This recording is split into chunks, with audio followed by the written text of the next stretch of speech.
বেহালা থানার সামনে বিক্ষোভের পরিস্থিতি, একটি পথ দুর্ঘটনাকে কেন্দ্র করে মৃত্যু এবং তার প্রেক্ষিতে এই বিক্ষোভ বলে জানতে পারা যাচ্ছে। বিশদে জানবো ঘটনাটি সম্পর্কে। আমাদের সঙ্গে রয়েছেন আমাদের প্রতিনিধি শুভ্রজিৎ চক্রবর্তী। শুভ্রজিৎ, কি জানতে পারা যাচ্ছে?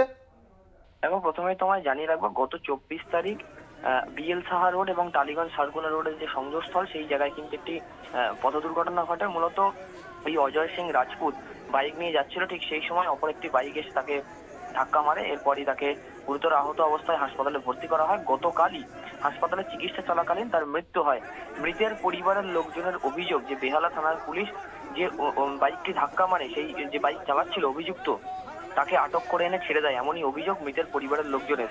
এই অভিযোগে আজ এলাকাবাসী তারা বেহালা থানার সামনে ডায়মন্ড হারবার রোড অবরোধ করে কিন্তু বিক্ষোভ দেখাতে থাকে। এরপর পুলিশের হস্তক্ষেপে এই অবরোধ উঠে যায়।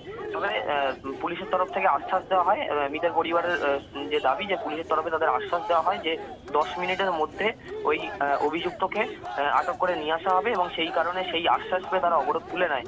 এরপরই কিন্তু বেহালা থানার একটি টিম সেই জায়গায় যায় এবং এমনই দাবি মৃতের পরিবারের লোকজনের যে একটি টিম পাঠানো হয়েছে থানার তরফে তাদেরকে গ্রেপ্তার করে নিয়ে আসার জন্য। সূত্রের খবর, দুইজনকে কিন্তু ইতিমধ্যেই আটক করে বেহালা থানায় নিয়ে আসা হয়েছে বলে।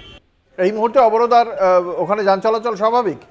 একেবারে এই মুহূর্তে ডায়মন্ড হারবার রোডে কিন্তু যান চলাচল স্বাভাবিক রয়েছে। ধন্যবাদ। আমাদের সঙ্গে ছিলেন আমাদের প্রতিনিধি শুভ্রজিৎ চক্রবর্তী।